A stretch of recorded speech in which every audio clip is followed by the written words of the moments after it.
Hey guys, what's up? Bragman Hubble here, and welcome to the second part of the Shrekoning. Now, last year we looked at the 4 console games based on the 4 films. This time, we're looking at the handheld games for Shrek, and there's a lot. I mean, a lot. So many, in fact, we can't put them all in one video, so we're going to be splitting this part into 2. And this time, we'll be talking about all the games for the Game Boy systems, and everything else comes in the next one. Cool? Cool. Now, as before, we're not going to be talking about any of the crossover games with the DreamWorks characters. I mean, there really weren't any on the GBA that I know of, but we're not going to talk about them anyway.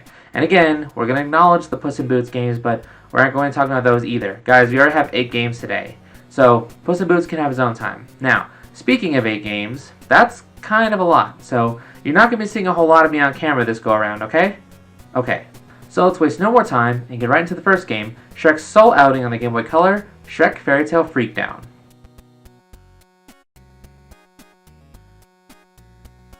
With 8 games to talk about, are they going to be good games or bad games? What's the ratio here? There's only one way to find out. It's time to hubble up! So you know how fighting games typically don't have stories?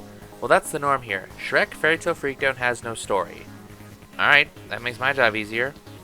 Gameplay for Fairy Tale Freakdown is a 2-button fighting game. You have a decent selection of characters, including Shrek, Fiona, the wolf, and a few others, plus a set of locked characters. Sadly, the cracks in the shield start to form very quickly. Controls are fine enough, but the enemy AI can be annoying to deal with. They just love to run away from you and spam attacks at you, so getting a hit on them can be difficult, to put it nicely. The game doesn't have a move list for you to do your special moves, and if you don't have the manual like me, you just have to guess. Now sure, the controls are simple so you can eventually guess the right combo, and there is a practice mode you can do it there instead of the heat of a single player game, but it would be nice to have had the manual and the move list. Even though, that wouldn't have been too hard to program, the move list, would it? I mean, he says with no game design experience. On top of that, the difficulty scales quite a bit, even on easy mode, and with the enemies spamming attacks that in some cases took priority over mine, I died over and over again. You also get power-ups, but I have no idea how to use them. Sure, I could have just looked it up, but I wanted to try and figure them out on my own, and I just didn't. I will say the characters do play differently. Shrek can do a body slam while jumping, and Fiona's kicks are OP, but I only played as those two, plus the dragon for one fight. Some characters are faster, some stronger, and while they do feel decent to play as, the game they're in just doesn't measure up. Random side note that I wasn't sure where to put, but the arenas you fight in are different enough that they're not just the same stage over and over. Some of them even have holes you can fall into that will instantly kill you. So of course the AI won't go anywhere near them. I got one to fall in it once, and then accidentally quit the game, losing all my progress. I only finished the single player mode once. All I got was a single screen saying good job and no credits. Weird. It's almost like no one wanted to take responsibility for this game. Oh, and this game does not have battery save, so when you unlock the characters, turn off the games, they're locked again. Great work. The presentation in this game doesn't really fare much better. All the levels have a title card and the arenas and characters are recognizable, but they're really not that fun to fight in, or as. The small details like Shrek farting when he's down and Gingy literally dying I can appreciate, but they don't make up for the sloppy combat and cheap AI. Music? It's fine, easily the best part of the game. All the tracks serve their purpose and they're nothing you'll remember when you turn the game off. And can we talk about these character portraits? They are ugly. Look at Shrek here. Tell me one time he made that face in any of the movies. Alright guys, that's Shrek Fairy Tale Freakdown. Let's throw that rating board up there and check it out. How's the gameplay? Bleh. It's sloppy, the AI is cheap, lack of battery save makes unlocking hidden fighters pointless, and overall, it's just not satisfying to win. If you want a good fighting game on the Game Boy Color, play the Mortal Kombat games. They're vastly superior. Presentation isn't much better. Stages look fine, nothing outstanding, and some thought was put into the animations, but it doesn't help matters. Music is fine enough as well. Yeah, fine is the best I can give this game. I don't recommend this unless you're going for a complete Game Boy collection. This game is banned to the bin. Whew, we are not off to a good start here, guys. But we can't stop now. You see, we still got 7 games left. So, let's waste no more time, get right into the second one. Up next is Shrek Swamp Kart Speedway.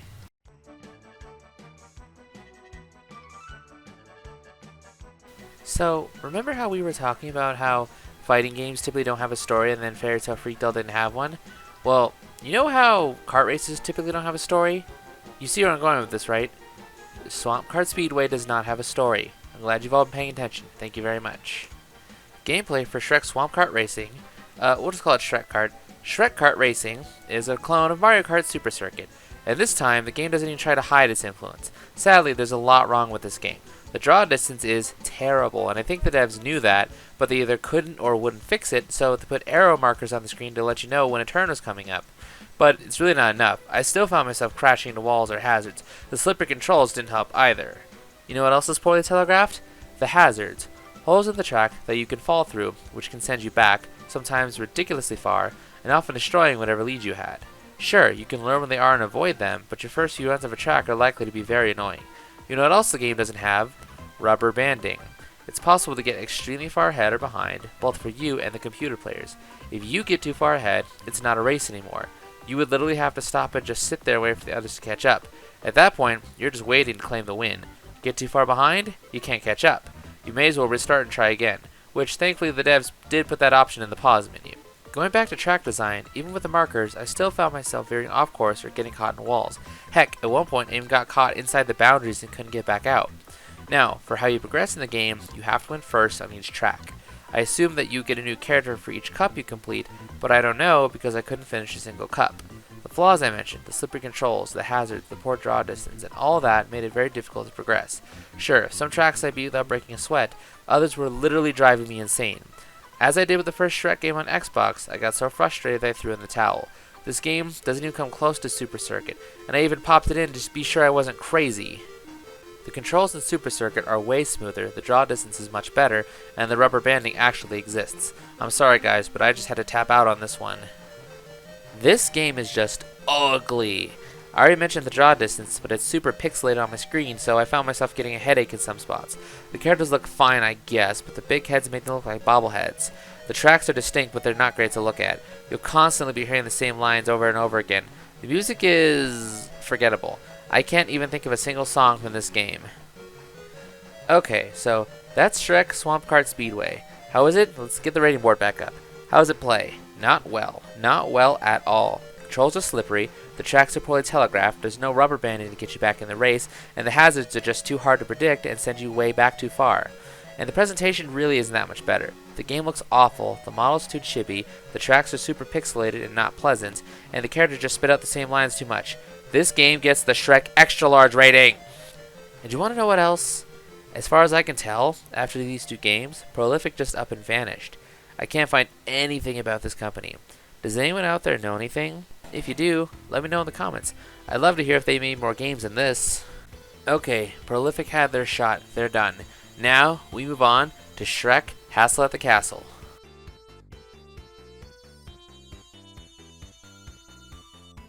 Finally, one of these has a story.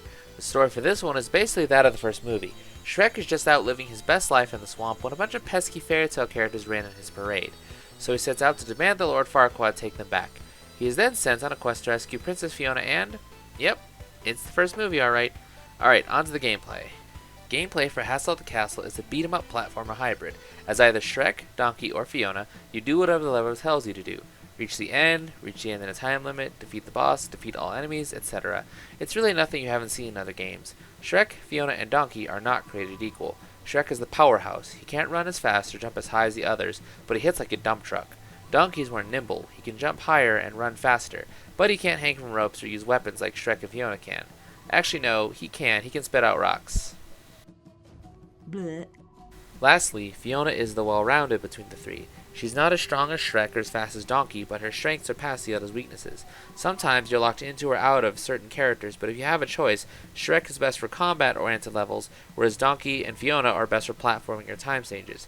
Every character has a meter under their health bar. When filled, a quick tap of the A and B buttons will unleash a screen-clearing nuke. Well, all the characters just scream to do it. No idea why. Hey, tell me in the comments why everyone's screaming. There's also a fighting mode. That's only 2 players, so I wasn't able to capture footage for it. You need a link cable and a second GPA, so I was unable to do anything with that. But cool that it's there. Levels will have you running to jump gaps, hanging from ropes, chasing targets, and of course, fighting. All the controls are fine, barring one thing, the rope hanging. I don't know if it was the game's controls or my controller struggling with multi-button inputs, but there are times when I died because my character didn't jump like they were supposed to or didn't grab the rope. And the game's checkpoints are rare. Some levels don't have them at all. You'll get no indication when you get one. And also, you can't look down. So, if there's a death pit below you, you may not see it in time, and that caused me to die a lot. The game's difficulty has a nice, gentle curve, but by the end, you're in for it. The escape from the castle level really threw me for a loop. It took me forever to beat it. The level before it isn't that bad, but it's a time level with tricky platforming. The level after that forces you to do the whole level backwards while being chased. The dragon is relentless. She will not stop chasing you. You can't get far away from her, and she's spitting fireballs. Top of that, you're timed. This level is timed. You have to rush. And this part right here, with the chains, took me so long to get by. At least the dragon backs off, though. Or so I thought. Okay, just gotta take it one step at a time. Nice and easy. Gentle, gentle. Slow and steady wins. Hello, Shrek. But finally, after several tries, I beat it. I finished the level.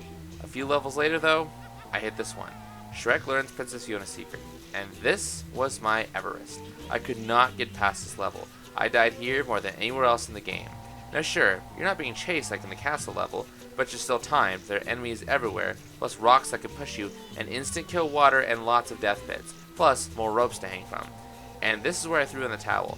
I needed to move on, but I swear I will beat this game eventually. It just ain't happening for this video. But I will say I had a good time with this game. It was fun, if a little annoying at times. Presentation for this game is about standard for the GBA. Looks a heck of a lot better than the other games. The proportions, while still having large heads, look a lot better here. The animation is good, and it's easy to tell who's who. Little nods to the movie like chasing the mascot, the accordion guy's accordion breaking when he's defeated, and of course the dragon are all cool. I haven't seen this movie in years, but I recognized all of those things. So this game was a breath of fresh air compared to the last two. Could have used more time to cook, and sometimes frustrating controls, though, again, could have been my controller, but I had fun with it. The occasional frustrations were drowned out by the overall fun I was having. This game looks and sounds on point for Shrek. Graphics are charming, and the music is a total earworm. Overall, Hobo approves. Now, next up we have Shrek wreaking havoc.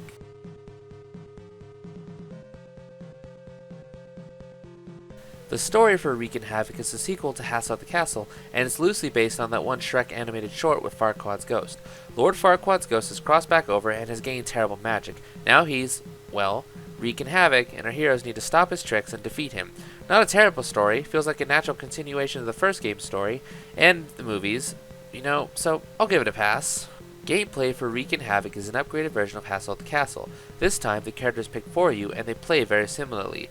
You only get Shrek or Fiona, no donkey this time, and your goal is to reach the end of the stage and defeat the bosses plural in most levels. However, these levels are much larger with multiple branching pathways to take. There are hostages to rescue, orbs that restore and even extend your life and power meters, and enemies to defeat, plus there's coins to collect. The coins, hostages, enemies, and bosses all add to your score. One thing I didn't realize until toward the end of my capture time with this game was that there's an RPG leveling system. When you level up, you get a longer health bar, longer power meter, and more starting lives. This game is more generous with checkpoints than Hassle at the Castle, albeit it still doesn't tell you when you've hit one.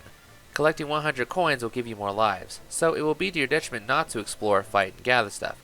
I found this out the hard way, and I admit this is weak, but toward the end of my capture time in this game, I started using the Analog Pocket save feature. I don't normally do that when playing games to review, and I didn't think I could go back, so go ahead and shame me in the comments. I deserve it. Now, combat feels much better. Enemies pose a challenge without being overwhelming, and coins, health, and power other goodies come from defeating them. Plus, there's that XP. You need it. Don't let anyone tell you otherwise. Oh, derp, I never explained what the power bar does. Oops. Well, when it's full, a quick tap of the R button puts your character into a super state. They become invincible and do more damage, which can really help you if things get hairy. The controls also feel a lot better here. I had less instances of falling off what I was hanging onto, and I don't recall any death pits I couldn't see. The game is also fairly challenging. These bosses can give you a run for your money if you don't know what to do. The mid-boss of level 2 was whooping my butt until I started playing smarter and I finally beat her. When you finish a level, you get a grade, and I'm not sure if there are rewards tied to finishing the game certain grade averages, but I could see someone shooting for the stars. If I had any gripes with the game, well, I wish it did a better job explaining stuff. I didn't have the manual. I didn't know you could do a charge attack until I watched a video on how to beat one of the bosses because I just didn't know what to do. I was lacking information and it was costing me the fight. There's probably more stuff that I didn't find out about the game. Heck, they took out the ability to run. I mean, you don't really need to run this time, but it would have been nice. And really, that's the best I can think of in terms of flaws. Presentation for this game is pretty good. Same art style as before, but now with more fluid attack animations. This game looks a lot better than the other one. The environments are huge. Each level looks distinct. And while a lot of the side areas look the same on each level, it's still cool that they're there. The music rocks. I had a blast listening to the soundtrack, especially the boss theme. It's super jaunty and fun to fight to. Overall, very good presentation. So that's Shrek wreaking havoc. How is it? It's good. It's a big step up from Hassle at the Castle for sure. Controls are good, gameplay is fun, the music is great. I had a good time with this one. I do want to go pick it back up and do a better job exploring so I don't have to save scum my way through it. Hobo approves. Now, we're on to Shrek 2.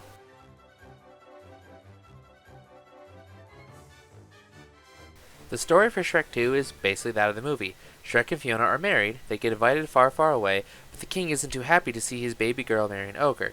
So while Shrek tries to win the approval of his father-in-law, the fairy godmother is plotting in the background. Yeah, again, it's just the movie's plot with a few changes to accommodate a game. Not much to write home about, let's just move on. Gameplay for Shrek 2 is a side-scrolling platformer. You have 4 characters to choose from. Sometimes you'll just have one character, other times you can switch between 2 or 3. Your goal is to reach the end of the level. Each character has their own abilities and traits. For example, Shrek can do a butt slam which breaks floor barriers, Donkey can break walls, Puss in Boots can climb and slide on rails, and Gingy jumps the highest and can throw candy canes to strike from a distance. When you're playing as multiple characters, the shoulder button switch who's in control. You'll often find blocks with a number on it. Holding both shoulder buttons allows you to control all the characters at once, which will in turn allow you to push the blocks. If one character dies, it's treated as a game over. And also, no checkpoints. I don't care how short these levels are, it will never not drive me batty. Especially when there's insta-kills in many levels, but I'm getting ahead of myself. There are coins scattered through the levels and mini-games you can play. What do these do? I'm not sure. I never bothered to grab all the coins that do good at the mini-games. But along the way, you do get power-ups. A fairy that lets you glide, a ghost that makes you invisible to enemies and searchlights until you take a hit, a shield that makes you invincible at the cost of not being able to jump, and a clover that takes an extra hit for you. Each character has a different amount of health, and this can make some levels dicey. During combat, it's easy to accidentally bump into enemies, and they hurt you on contact. I died several times doing this. The best way to fight is just let your enemies walk toward you and hit them when they're close. And there's a good amount of enemies. Guys that spawn pumpkins, pitchfork guys, knights, and more. Then you have these big guys you can't damage, but they walk back and forth, often trying to bar you from something you need. Alas, this is where I start to complain. As mentioned, there are no checkpoints, and these levels have instant kills. Water you can't always see, attacks that turn you into a slug if they hit you, and of course, searchlights. Yes, this game has stealth levels and they're obnoxious. If you even brush one pixel against a searchlight, you're done. And this can even happen when you switch characters. The camera has to pan all the way back to that other character, and the guy you just switched from can't move. If you leave them in the path of the searchlight, they're not safe from it even then, so you can literally fail while switching characters. You can break an orb to turn it off, and heck, in one level that's even the mission, but they can be in annoying spots. For example, the second searchlight in the first stealth level. You have to use Puss in Boots' climbing ability to reach it, but the ability can be finicky at times, so there's instances of me falling into the light. These are far and away my least favorite levels, so once again, I use the save states. Roast me in the comments if you want, but in case you somehow missed the memo, I have 8 games to talk about.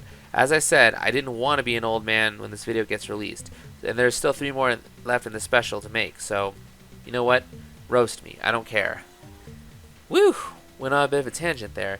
Anyway, back to my whining. The final boss is literally nothing but dodging homing projectiles. It's equal parts clever and annoying. But aside from all that, the game isn't terrible and there is some fun to be had here.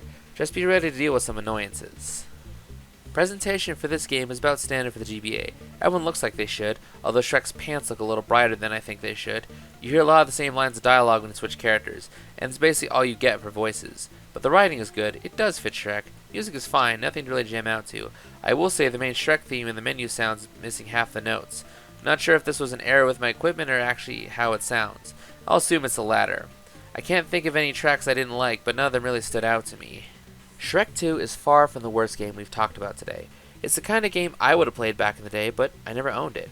I was a kid during the GBA era, and I clearly remember liking the movie. Heck, I even had a Shrek 2 themed birthday party.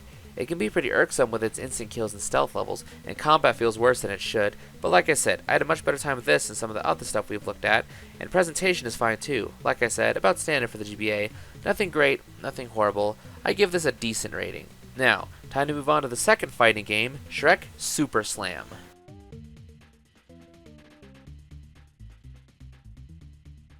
Unlike Fairy Tale Freakdown, Super Slam has a story.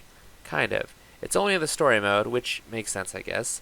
Basically, Shrek, Ogre Fiona, Donkey, Gingy, Puss in Boots, and Prince Charming are playing cards when Donkey's children are up past their bedtime, burning everyone's cards. They need a bedtime story. The problem is they also burn the storybook. So someone has to tell the kids a bedtime story, so the character you choose gets to tell the story. Not much of a story, but at least it has one. Gameplay for Super Slam is a lot like a Super Smash Bros. Game. As your character, you travel around these frankly huge maps, fight enemies with your attacks as well as weapons and environmental traps, and you try to scrape out a win. Thing is, unlike other fighting games, this game doesn't have a health meter. What you have instead is a fairy dust meter that fills up as you fight. See, what you need to do is slam your enemies by landing hits on them. When the meter fills to the top, whoever landed the last hit is given the slam, and whoever gets slammed is sent flying and briefly unable to do anything. There are multiple match types, but in story mode you only have to worry about two. Time slams, wherein whoever has the most slams before time runs out is the winner, and slam race, wherein the first to reach a specified number of slams wins. Each playthrough of story mode randomizes the arenas, number of opponents in which ones, and match types. They also randomize the time and slam limits. Not all characters are created equal. The biggest differences are down to their movesets. Some fighters, such as Shrek, Ogre Fiona, and Prince Charming, have a stun move. Others, however, such as Donkey, Pinocchio, and Gingy, have a projectile. The issue is that the AI can be cheap at times.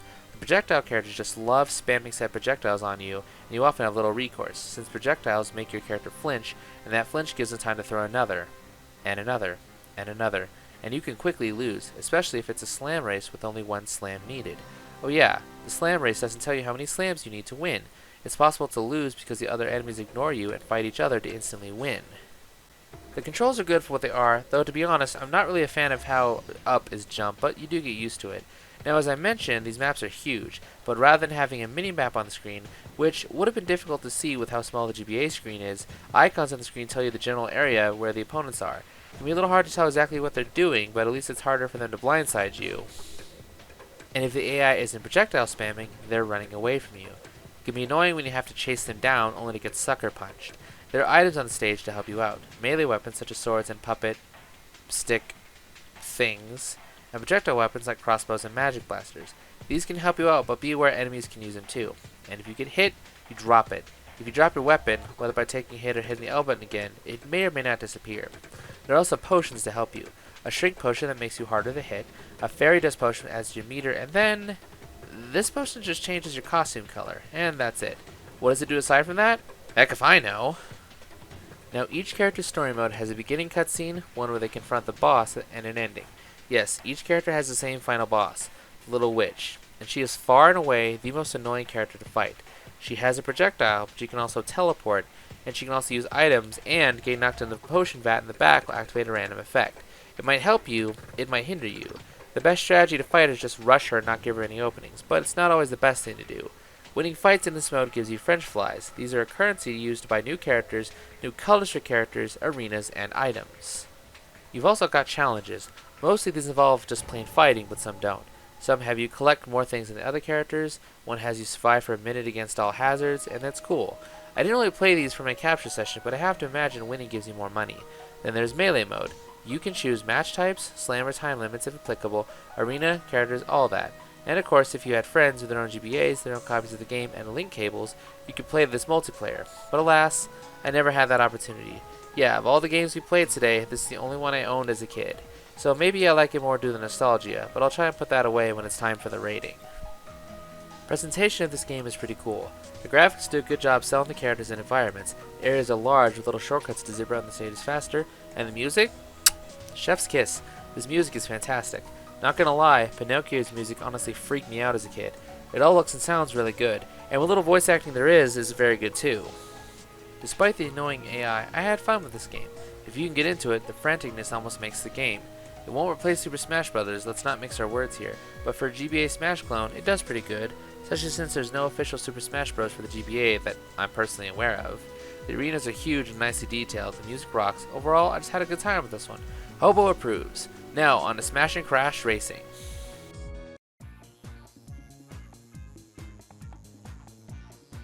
So you know how the first Shrek racing game didn't have a story? Well, miraculously, amazingly, the second one also doesn't have a story. Well, what do you want from me? It's not exactly science. Gameplay for Smash and Crash Racing is a top-down kart racer. The goal is simple. Use items and speed and whatever else you can to burst through the competition and win. Sound easy? Well, it's not. For one thing, the controls are very slippery and I found myself veering off the track constantly. When you veer off course, you either slow down or you hit the water or whatever other hazard and you have to pop back in, which gives the other racers plenty of time to whiz on by you. I had a very hard time keeping my kart on the track, not helped by the many hazards in place such as knights and even Lord Farquaad's ghost. They just can't let that guy go, can they? The AI is also relentless in attacking you. I swear they all gang up on you at times to keep you out of first place. Now, I know, Mario Kart games also have hazards, turf that slows you down if you go off course, and the AI fights you. Duh. Mario Kart games have good controls, so you can get good enough and win despite everything. Now sure, maybe you could practice up at this game, get good at it, win despite everything, but it doesn't feel fluid or fun like Mario Kart. It feels like no matter where my car is, my wheels are always on the ice. But fine, let's pause the belly aching for a moment. Like in Mario Kart, you get items to give you an edge. Sure, many of these are basically pulled from Mario Kart, but hey, they're there. You have a tornado that makes people spin out if they touch you, aka the star. You have a bird that flies into the racer in front of or behind you, aka the red shell. You have a bean that quickly grows into a stalk to trip people, aka the banana peel. And you have snow that forces all of the racers to slow down, aka the lightning bolt. There are more, but those are the only ones I care to mention at the moment. But you don't get iframes when you take a hit, meaning you can get hit back to back and lose even more time. And I know that because it happened to me more than once. As for modes of play, the big single player mode is Tournament. That's how you'll be unlocking most of the characters. Every 3 races, if you get a podium finish, meaning top 3, you advance the next set and you get a new character. But if you come up short even once, that's it. Game ogre. No. Not game over, game ogre. You lose all that progress and you're going right back to the start. Now yes, you keep any characters you've unlocked, but losing progress due to bad controls, aggressive AI, and getting screwed over right at the last second is never going to win favor with me. Now, some of you might think I'm just whining at this point, I'm sure. And you know what? You're probably right. So go ahead, get this game, practice up, and beat it. At which point, you have my full permission to rub it in my face, and I will have no choice but to salute you as the superior gamer. As for me, I'm retiring from this particular racing circuit. Presentation is, as said a few times, about standard for the GBA. You can kinda tell who's who, the frame rate is nice and solid, and the music is very hit or miss. Some tracks aren't even all that great, but others are really good. The tracks are nicely designed, but even with the arrows pointing me in the right direction, I still found myself slamming into walls. A minimap would have been nice, but like the Shrek Super Slam, the small screen would have made it basically impossible to read. I don't have much else to say here. Shrek Smash and Crash Racing is a frustrating and poorly executed top-down racer. Maybe if you have the time and patience, you can practice up and then it plays fine. I don't know, and I never will. This cartridge made me so mad as I was bombarded by cheap AI and poor controls. I only won first one time and I got lucky. This game gets the Shrek Extra Large rating. Phew. Oof, that one hurt. Alright guys, time for the final game for today. Shrek the Third.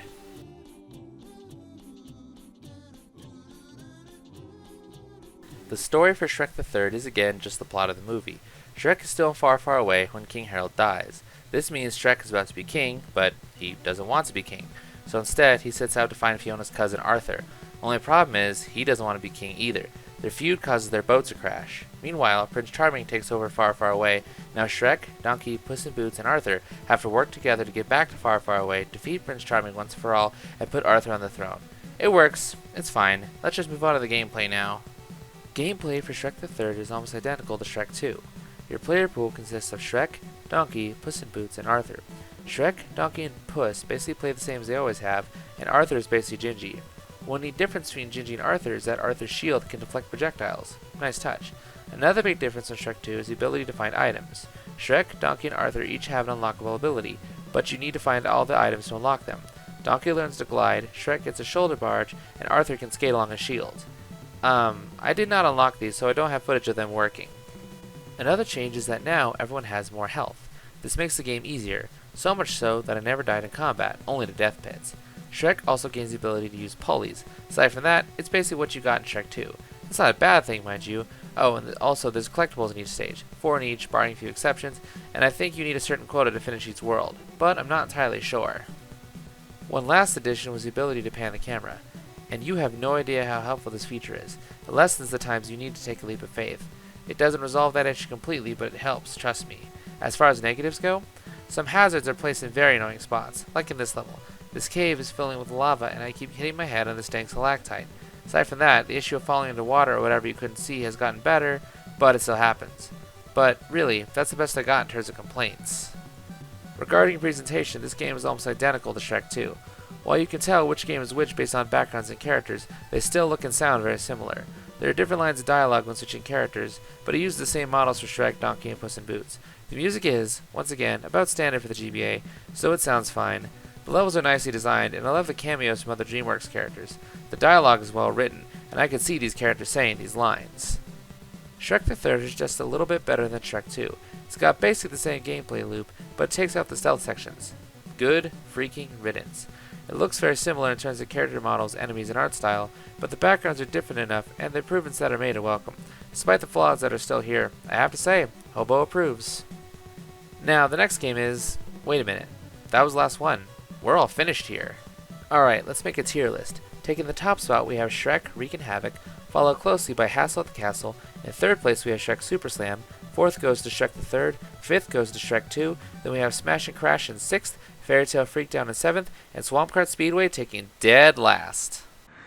Whew! Wow, that was a lot, guys. Well, I hope there's not that many in the next video. There can't be that many. Hold on, let me just oh, there's another 8 videos in the next video. Son of a